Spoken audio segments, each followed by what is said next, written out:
Hello मित्रों, देखिए विलोम शब्द से आए हुए कुछ प्रश्न देखते हैं हम।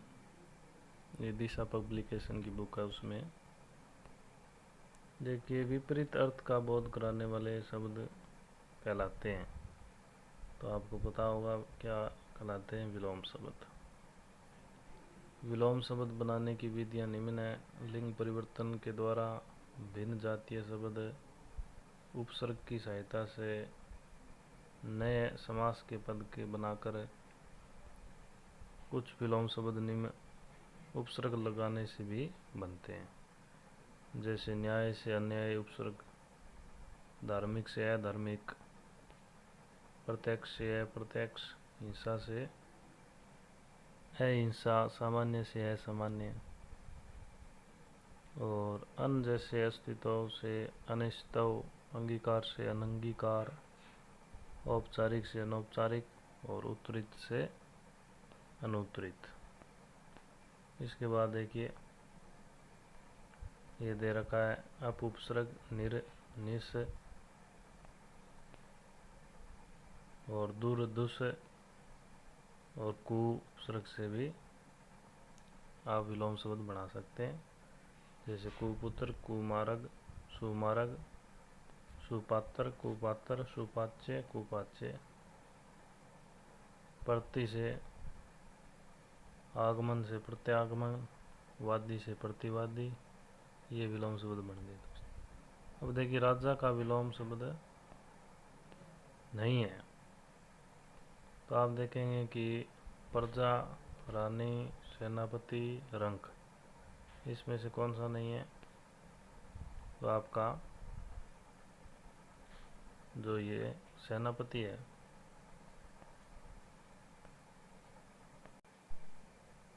देखिए मित्रों, इसमें राजा का प्रजा भी हो जाता है, राजा का रानी भी हो जाता है और राजा का रंक हो जाता है, लेकिन सेनापति ये विलोम शब्द हो गया। आगे देखिए किस विकल्प में परस्पर विलोम शब्द नहीं है?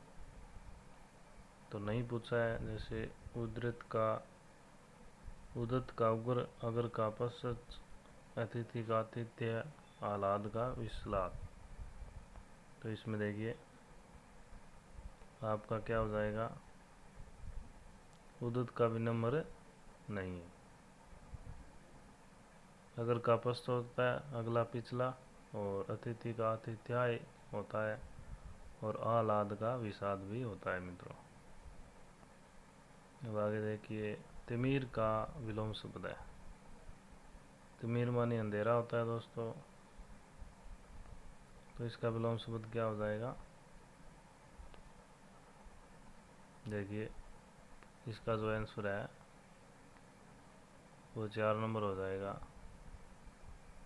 विलोम बनाते समय शब्द के अर्थ के अनुसार ही शब्द का चयन करते हैं। जैसे तिमिर का अर्थ अंधकार होता है, जबकि आलोक का अर्थ प्रकाश होता है।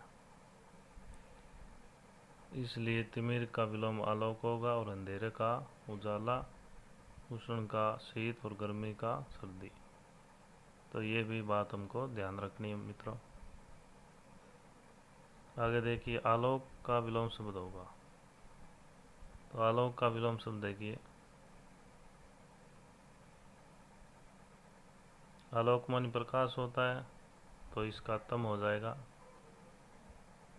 तम मानी अंधेरा हो जाएगा मित्रों। अब देखिए अनुज का सही विलोम शब्द होगा। तो अनुज अपने छोटे भाई को कहते हैं, और जो अग्रज जो पहले पैदा हुआ उसको अग्रज कहते हैं। यह अनु उपसर्ग से बना है, और अग्र का अर्थ होता है पहले होता है। अग्रज पहले जन्म लेने वाला, अंत अनुज का विलोम अग्रज होगा। अगला देखिए किस क्रम में पाश्चात्य का विलोम है? पौवार्त्य, पूर्ववर्ती, परवर्ती और प्राच्य। तो इसमें देखिए पाश्चात्य के विलोम पौवार्त्य और प्राच्य दोनों ही होते हैं। अंत विकल्पों में 1 तथा 4 दोनों ही सही बताए गए। तो तो ये प्रश्न डिलीट हुआ है दोस्तों,